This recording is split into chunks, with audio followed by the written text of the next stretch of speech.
amigos, regresamos nuevamente, estamos en el segundo módulo de Tertulia Vespertina y Nocturna. Estamos tratando los asuntos acerca del G20, pero entramos a las noticias de América Latina. Evo Morales, el presidente, llama a Caín de Sudamérica y pequeño Israel a Chile. El presidente de Bolivia, furioso porque el imperio militar y el país vecino con el que lucha por una salida al mar estén realizando maniobras navales conjuntas. Evidentemente que esto desde la guerra del Chaco que tuvieron en el siglo XIX, pues es la pérdida de la salida al mar por parte de Bolivia. Ante el temor de un atentado, más de 3.500 policías vigilaron la manifestación. Marchan miles por las calles de Madrid para exigir el respeto a la diversidad sexual. Estamos en contra de que los políticos solo participen en este acto para tomarse la foto. Evidentemente, ya sabemos que los movimientos del LGTB pues está reflejándose a través de lo que pasa. Otro de los problemas que tiene España es la lucha del fisco contra los jugadores de fútbol, y hablamos, el astro en problemas con Hacienda. Fisco de España acusa a Cristiano Ronaldo por un fraude de 16.5 millones, aquí dice de dólares, pero son alrededor de 15 millones de euros. Simuló ceder sus derechos de imagen a una sociedad de las Islas Vírgenes Británicas como miembro único. Estiman multado por 32 millones de dólares y 7 años de prisión. Bueno, el señor evidentemente no va a ir a prisión, lo único que va a hacer es pagar una multa. Y es interesante recordar que el primer día del mes de julio fue en España, pues la comunidad LGTB, donde pues las manifestaciones fueron extraordinarias. Es sorprendente que cada día crece más esta ubicación de las parejas masculinas y femeninas. Participantes de la World Pride y de Europride se reunieron en torno a la Plaza de los Cibeles en Madrid para exigir el fin de la represión de la comunidad. Madrid celebra ser la capital gay del mundo. 2 millones de personas se unen en el World Pride, exigen el fin de la violencia contra los LGTB. La recepción del príncipe de Asturias a expertos que detectaron las ondas gravitacionales, hito en la historia de la física al confirmar la predicción de Einstein que marca el comienzo de un nuevo campo de astronomía, señala el jurado. Aportará valiosa información sobre el universo. La Fiscalía denuncia a Temer por corrupción pasiva. Tribunal Supremo y Cámara Baja decidirán su suerte. El presidente de Brasil es el primero en ser acusado formalmente por haber cometido delitos de tipo penal tras el fallo del fiscal Janot. Bueno, pues aquí tenemos, pues ya próximamente Temer va a pagar el hecho de haber expulsado a la presidenta de Brasil. Estados Unidos renuncia al veto de vetar las laptops en los vuelos procedentes de Europa. Recuerden ustedes que el presidente Donald Trump pues ha firmado una serie de documentos para no permitir la entrada de los grupos del Medio Oriente. Chipriotas griegos y turcos vuelven al diálogo para reunificar el país. Líderes chipriotas del lado turco y del lado griego se presentaron ayer en la mesa de negociaciones para alcanzar un acuerdo que logrará obtener fin histórico al conflicto, reunificar Chipre, un objetivo, eso sí, que se antoja difícil. Dimite el jefe del partido de Temer en el Senado de Brasil. Renan Calheiros se despidió lanzando duras críticas al gobierno y al presidente. Elige mujer crítica con el fiscal general que pide la imputación para suceder a este. La Fiscalía de Brasil pide procesar al presidente por corrupción. El presidente de Brasil, Michel Temer, podría acabar sometido a un juicio político como el que echó del poder hace un año a su antecesora Dilma Rousseff. Huelga en Brasil contra la reforma laboral. Manifestantes se concentraron frente al Palacio Guanabara.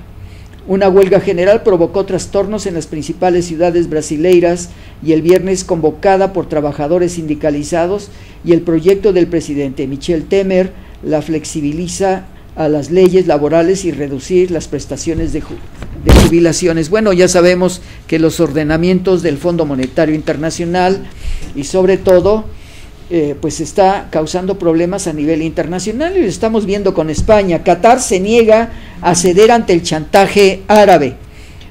Doha califica de ilegales e irreales las exigencias de Arabia Saudí y otros países para retomar la diplomacia y amenaza con tomar medidas recíprocas. Ofensiva en Argentina contra los sindicatos de canillitas.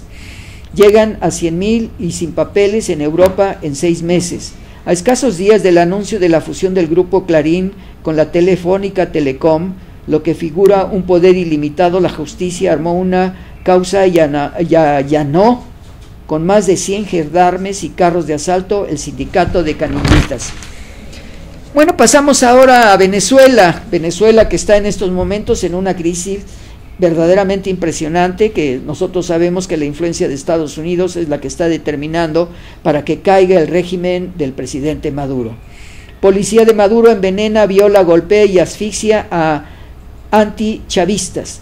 Activistas de derechos humanos reportan torturas que van de ahogamientos y consumo forzado de gasolina. Casos son presentados en cortes internacionales. Bueno, evidentemente nosotros sabemos que la CIA está interviniendo, provocando toda una serie de movimientos en contra del movimiento chavista en Venezuela y sobre todo ahora con el pretendido y llamado cambio de constitución en Venezuela. La oposición va por plebiscito para frenar la Asamblea Constituyente. Que sea el pueblo el que decida si respalda la renovación de poderes públicos, declaró el presidente del Congreso, mantienen las protestas. Capriles pide la libertad inmediata de presos políticos ayer en Caracas. Bueno, aquí tenemos un problema muy serio porque el señor Capriles, quien perdió en 2 ocasiones contra el comandante Hugo Chávez para llegar a la presidencia y una tercera más contra el presidente Maduro. Venezuela, espejo de México, dice el periódico Crónica. Hugo Chávez intentó un golpe de Estado en 1992, pero fracasó. Estuvo en prisión y fue indultado. Una buena parte de la población venezolana lo observó con simpatía ante la enorme corrupción de gobiernos como el de Carlos Andrés Pérez y su partido Acción Democrática, semejantes a los del PRI. El de Jaime Lushinki y su partido COPEI, parecido al PAN, quienes alteraron el poder presidencial dilapidando multimillonarios ingresos petroleros. Hasta ahí la dejo porque es verdaderamente impresionante lo que sucede haciendo la comparación de Venezuela con México, pero nosotros sabemos la que está sucediendo. Más adelante leeremos algunos artículos acerca de la corrupción del PRI y de otros partidos. Cataluña pone más fácil romper a España que partir un municipio. La norma autonómica para segregar ayuntamientos exige que participe la mitad del censo, mientras que la ley de referéndum no pide un mínimo.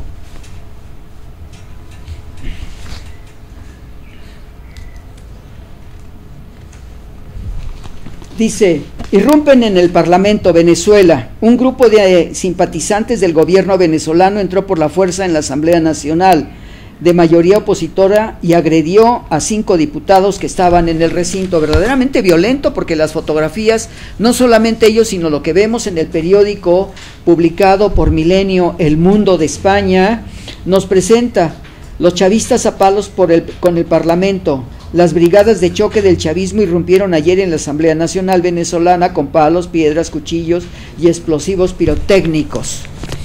Hordas chavistas asaltan la Asamblea venezolana y hieren a diputados. Fueron invitados a tomar el legislativo por el vicepresidente Tarek al-Aissami.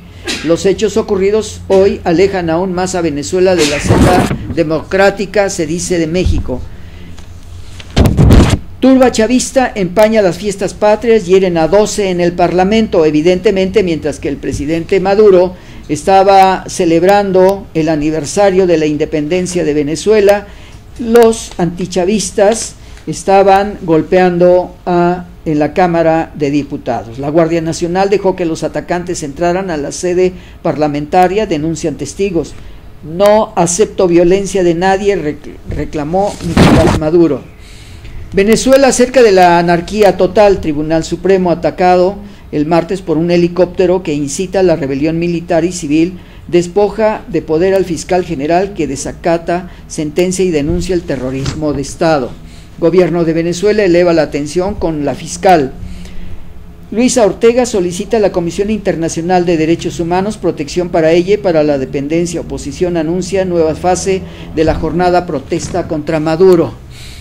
Fracasa en la OEA la resolución contra Maduro. No obtiene los votos necesarios. La Comisión General desecha los 10 proyectos planteados por Venezuela, entre ellos el caso de los 43 de Ayotzinapa. Discusión del Tratado de Libre Comercio inicia el 16 de agosto, plantea Estados Unidos, sin plazo fijo para concluir la negociación. Trump anuncia cambios en la ley migratoria que exigirá a futuros migrantes independencia económica y no recibir apoyos sociales. Piden al Papa mediar en el caso de Venezuela. Estados Unidos exige resolutivo mínimo. Sullivan plantea un grupo equilibrado de naciones interesadas en contribuir a una solución a la crisis. La fiscal llama a acabar con la oscuridad en Venezuela. Luisa Ortega acude ante el Parlamento y pide defender la democracia. Oposición impulsa referéndum sobre la constituyente el próximo 16 de julio. Bueno, amigos, vamos a una identificación de canal y regresamos en un minuto con ustedes.